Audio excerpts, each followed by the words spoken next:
నమస్తే. మాజీ మంత్రి కేటీఆర్కి దెబ్బ మీద దెబ్బ తగులుతుంది. ముఖ్యంగా ఈరోజు ఒక పక్కన ఏసీబీ విచారణను ఎదుర్కొంటున్నటువంటి సందర్భంలో సుప్రీంకోర్టులో సైతం ఒక బిగ్ షాక్ తగలడం జరిగింది. ముఖ్యంగా ఆయన వేసినటువంటి పిటిషన్ ఏదైతే ఉందో క్వాష్ పిటిషన్ని సవాల్ చేస్తూ హైకోర్టులో ఇచ్చినటువంటి తీర్పును సవాల్ చేస్తూ సుప్రీంకోర్టుకు వెళ్ళడం జరిగింది. తనపైన అక్రమంగా కేసులు పెట్టడం జరిగింది. దీంట్లో నా ప్రమేయం ఏమి లేదు, అధికారుల యొక్క తప్పిదం తప్పించి నా తప్పేముంటుందని చెప్పేసి సుప్రీంకోర్టుకు వెళ్ళడం జరిగింది గతంలో.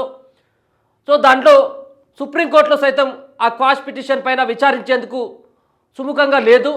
ఆ సంబంధించినటువంటి క్వాష్ పిటిషన్ కేటీఆర్ అడ్వకేట్ వేసినటువంటి పిటిషన్ని 15వ తేదీన విచారిస్తామని చెప్పేసి సుప్రీంకోర్టు సైతం కూడా తెలపడం జరిగింది. ఇక ఎక్కడ కూడా కేటీఆర్కి ఇక అన్ని దారులు మూసుకుపోయినాయి. ఇక ఉన్నటువంటి దారి చేరసాల దారి మాత్రమే.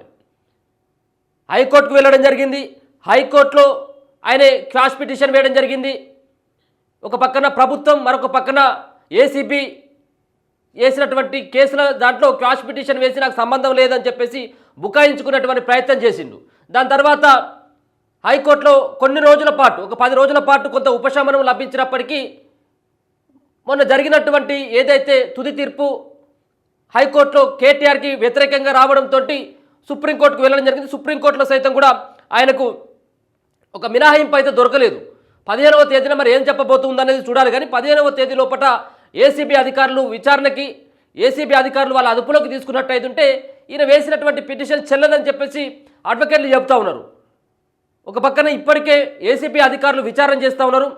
ఏసీబీ అధికారులు అడుగుతున్నటువంటి ప్రశ్నలకి ఉక్కిరి బిక్కిరి అవుతున్నట్టుగా తెలుస్తూ ఉంది. కేటీఆర్ 10-15 నిమిషాలకి ఏసీబీ ముంగటికి ఏసీబీ అధికారుల ముందుకి హాజరైనటువంటి కేటీఆర్ ముందట సుమారుగా 30 నుంచి 40 ప్రశ్నలు మరి కేటీఆర్ ముందు పెట్టడం జరుగుతూ ఉంది ఏసీబీ అధికారులు.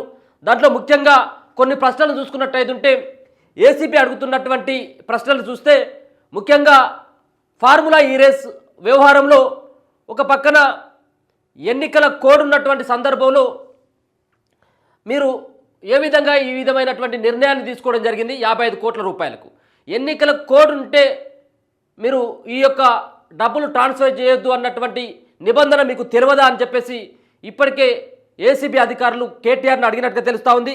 దాంతోపాటు ఈ యొక్క డబ్బుల ట్రాన్స్ఫర్ విషయంలో, ఈ డబ్బులకు సంబంధించినటువంటి అంశంలో ఆర్థిక శాఖ అనుమతి ఏమైనా మీరు తీసుకోవడం జరిగిందా అంటే ఎక్కడ కూడా ఆర్థిక శాఖ అనుమతి తీసుకోలేదనే కేటీఆర్ బహిరంగంగా చెప్పడం జరిగింది.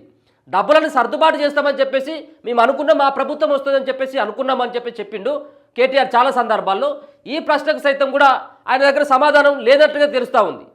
సో ఏసీబీ అడుగుతున్నటువంటి ప్రశ్నలు కనుక చూసుకుంటే ఒక పక్కన ఎన్నికల కోడ్ ఉన్నటువంటి సందర్భంలో ఈ విధమైనటువంటి నిర్ణయం ఎందుకు తీసుకున్నారు, రెండో విషయానికి వచ్చినట్టయితే ఆర్థిక శాఖ అనుమతి మీరు తీసుకున్నారా లేదా, నగదు బదిలీ చేయమని చెప్పేసి మీకు ఎవరిని అడిగిల్లు, నగదు బదిలీ చేయమని చెప్పేసి మీరు ఎవరినైనా అడిగిల్లా, లేకపోతే మీరే నిర్ణయం తీసుకోవడం జరిగిందా. ఇక 4వ ప్రశ్నకు వచ్చినట్టయితే ఎఫ్ఈఓకి డబ్బులు చెల్లింపు చేసేటప్పుడు, ఎఫ్ఈఓకి డబ్బులు చెల్లించేటప్పుడు మీరు ఆర్బీఐ అనుమతి మీరు ఏమైనా తీసుకోవడం జరిగిందా అంటే విదేశీ కంపెనీలకు మీరు డబ్బును పంపించేటప్పుడు మీరు ఆర్బీఐ అనుమతి తప్పనిసరిగా ఉండాలి కాబట్టి ఆర్బీఐ పర్మిషన్ ఏమన్నా మీరు తీసుకోవడం జరిగిందా లేదా, 55 కోట్లు విదేశీ కంపెనీలకు ఎందుకు చెల్లించాల్సి వచ్చింది, 55 కోట్ల రూపాయలు విదేశీ కంపెనీలకు ఎందుకు చెల్లించాల్సి వచ్చింది, అగ్రిమెంట్లు చెల్లింపులన్నీ మీ ఆధ్వర్యంలోనే జరిగినాయా, మరి అగ్రిమెంట్లు ఎఫ్ఈఓ తోటి కానీ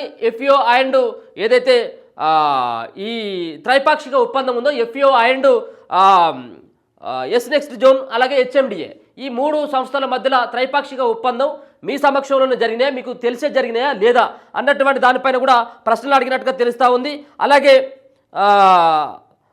గతంలో నిన్న విచారిస్తున్నటువంటి సందర్భంలో కేటీఆర్ పైనే పదే A2గా నిందితుడైనటువంటి అరవింద్ కుమార్ ఆయన స్టేట్మెంట్ ఆధారంగా ఇప్పుడు విచారిస్తున్నారు కాబట్టి ఆయన స్టేట్మెంట్లో అరవింద్ కుమార్ ఒక మాట చెప్పడం జరిగింది. కేవలం మంత్రిగా ఉన్నటువంటి సందర్భంలో కేటీఆర్ ఆయనే ఆదేశాల మేరకు మాత్రమే మేము డబ్బులు ట్రాన్స్ఫర్ చేయాల్సి వచ్చింది అని చెప్పేసి ఆయన చెప్పడం జరిగింది. కాబట్టి కేటీఆర్ ఆదేశాలతోనే నగదు ట్రాన్స్ఫర్ చేసినామని చెప్పేసి అరవింద్ కుమార్ చెప్తా ఉన్నాడు. ఇది నిజమేనా కాదన్నటువంటిది కూడా కేటీఆర్ను అడగబోతా ఉన్నారు ఆయన స్టేట్మెంట్ ఆధారంగా.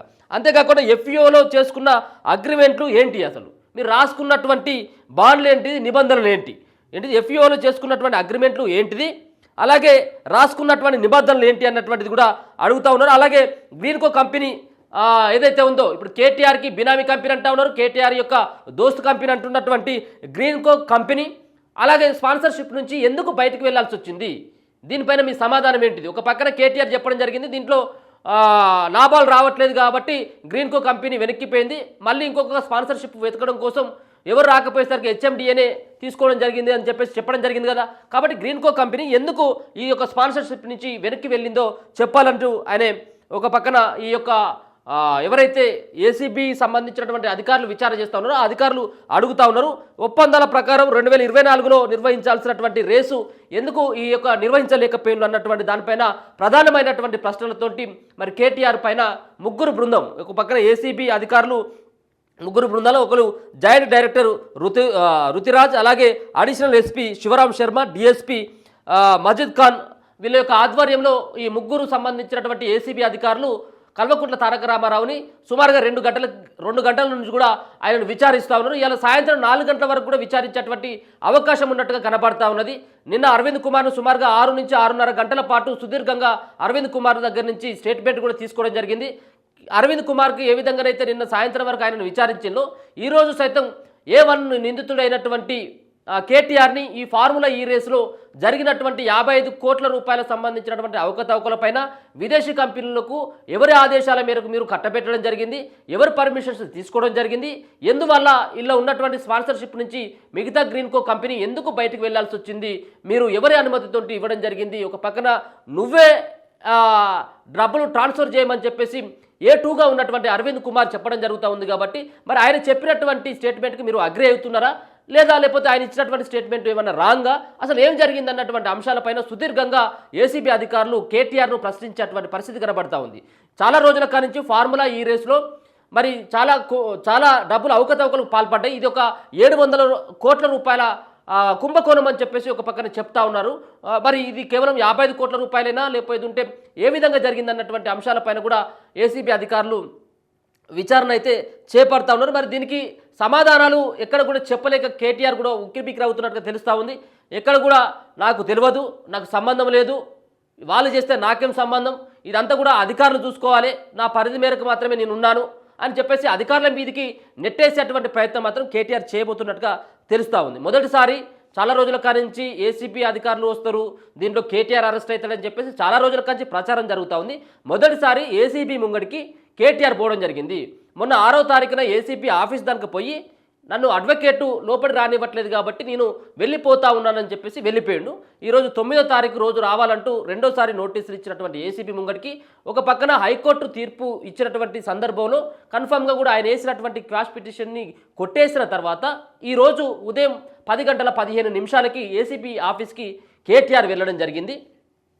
అంతేకాకుండా ఆయనతో పాటు మరో అడ్వకేట్ రామచంద్రరావు సైతం కూడా వెళ్ళడం జరిగింది. ఈయనను విచారిస్తున్నటువంటి ముగ్గురు అధికారులు ఏసీబీ అధికారుల యొక్క బృందం కేటీఆర్ను విచారిస్తూ ఉంది, పలు ప్రశ్నలు అడుగుతూ ఉన్నది. ఇంకొక పక్కన కేటీఆర్ని అడుగుతున్నటువంటి సందర్భంలో పక్కన ఉన్నటువంటి రూముల నుండి కేటీఆర్ కనపడేటట్టుగా, అంటే కేటీఆర్ని ఏమైనా కొట్టి అడుగుతూ ఉన్నారా, బలవంతంగా అడుగుతూ ఉన్నారా, ఇంకే విధంగా అడుగుతూ ఉన్నారా అనేటువంటిది చూసేటువంటి వెసులుబాటు అడ్వకేట్కి కల్పించడం జరిగింది. ఒకరికి ఆయన అడ్వకేట్ దూరం నుంచి కేటీఆర్ను అడిగేటువంటి ప్రశ్నలు ఆయన వినపడనప్పటికీ కూడా కానీ వీళ్ళకి సంబంధించినటువంటి ఏం జరుగుతుందనేది కూడా దూరం నుంచి చూసేటువంటి వెసులుబాటు కోర్టు కూడా కల్పించడం జరిగింది.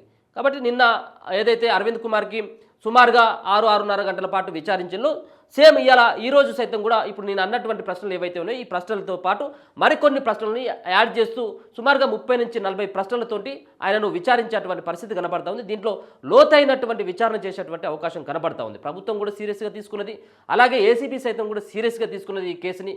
గతంలో ఆల్రెడీ జరిగిందని చెప్పేసి ఇప్పటికే ఏసీబీ తరపున ఉన్నటువంటి అడ్వకేట్ సైతం కూడా కోర్టులో వాదించడం జరిగింది. ప్రభుత్వం తరపున ఇచ్చినటువంటి అడ్వకేట్ సైతం కూడా 55 కోట్ల కుంభకోణం ఏదైతే ఉందో దీంట్లో జరిగిందని చెప్పేసి వాళ్ళు చెప్తా ఉన్నారు. ఈ కాసేపటి క్రితం ఏదైతే ఏసీపీ విచారణ కంటే హాజరయ్యేటువంటి ముందు కొన్ని సెంటిమెంటల్గా కేటీఆర్ నిన్న ఈ రోజు వార్తలు కూడా ఆయన మాట్లాడినటువంటి మాటలు కూడా చూసుకోవచ్చు. నేను చావనైనా చేస్తా తెలంగాణ కోసం, ఈయన చావనైనా చేస్తా అని చెప్పేసి ఏదో ఇది చివరి మాటలే కావచ్చేమో జైలుకు వెళ్ళేటకంటే ముందు, నేను చావనైనా చేస్తా, ఈ లుచ్చగాళ్ళకు నేను భయపడను, నేను తలవంచను అని చెప్పేసి కొంత ఆ వ్యాఖ్యలు చేసుకుంటూ ఆయన వెళ్ళడం జరిగింది. గతంలో కూడా కేటీఆర్ అరెస్టు కాబోతా ఉన్నాడు అన్నటువంటి సమాచారం తెలియడంతో వాళ్ళ చెల్లె సాగనంపడానికి ఆమె కేటీఆర్ నివాసానికి వెళ్ళడం జరిగింది. అలాగే హరీష్ రావు సైతం కూడా కేటీఆర్ నివాసానికి వెళ్ళడం జరిగింది. గతంలో కవిత అరెస్ట్ అవుతున్నటువంటి సందర్భంలో ఈడీ విచారణ చేస్తున్నటువంటి సందర్భంలో ఈడీ ఆమెను ఢిల్లీకి తీసుకువెళ్తున్నటువంటి దశలో మరి కేటీఆర్ అలాగే హరీష్ రావు వీళ్ళిద్దరు కూడా కవితమ్మను అక్కడికి సాగనంపిళ్ళు ఢిల్లీకి.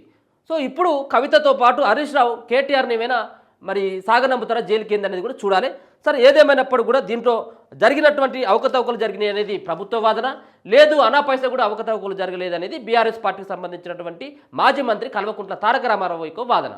సో ఈ యొక్క విచారణ తర్వాత ఏ విధమైనటువంటి ఆధారాలు లభిస్తాయి, కేవలం మరి తుస్సు అంటదా, మరి బాంబులు పేల్తే అని చెప్పేసి అన్నారు కదా, ఈ బాంబులు తుస్సు బాంబులు అయితే నిజంగా కూడా ఇవి ఆటం బాంబులు అని చెప్పేసి ఏమైనా పేల్తే లేదనేది మరి కాసేపట్లో తేలేటువంటి అవకాశం కనబడతా ఉన్నది. మరి ఈరోజు విచారిస్తున్నటువంటి సందర్భంలో ఒకవేళ కనుక కేటీఆర్ ఇదే తీరుగా నేను వాళ్ళు ఎవరైతే అడుగుతున్నటువంటి ఏసీబీ అధికారులు అడుగుతున్నటువంటి ప్రశ్నలకి నాకు తెలియదు, నాకు సంబంధం లేదు, నేను లేను, నాది కాదు అని చెప్పేసి అన్నటువంటి సమాధానాలు కనుక ఆయన దగ్గర నుంచి వచ్చినట్టయితే ఉంటే మరోసారి ఏసీబీ అధికారులు కోర్టుకి తెలిపేటువంటి అవకాశం ఉంటుంది. ముఖ్యంగా మా అదుపులోకి తీసుకుంటాం, మేము మాకు సహకరించట్లేదు అని చెప్పేసి అదుపులోకి తీసుకునేటువంటి అవకాశం కూడా స్పష్టంగా కనబడతా ఉన్నది. ఇక అన్ని దారులు మూసుకుపోయినాయి. ఇక సుప్రీంకోర్టుకు కూడా ఎదురు దెబ్బ తగిలింది. సుప్రీంకోర్టులో సైతం కూడా కేటీఆర్ వేసినటువంటి పిటిషన్ని 15వ తారీఖున మేము విచారిస్తాం, ఇప్పుడు హాలిడేస్ ఉన్నాయి సంక్రాంతికి సంబంధించినవి, ఈ హాలిడేస్ తర్వాత పరిశీలిస్తామని చెప్పేసి సుప్రీంకోర్టు కూడా చెప్పింది. కాబట్టి కన్ఫామ్గా కేటీఆర్కు జైలు ఖాయమన్నటువంటి అభిప్రాయాలు అయితే మాత్రం వ్యక్తం అవుతాయి.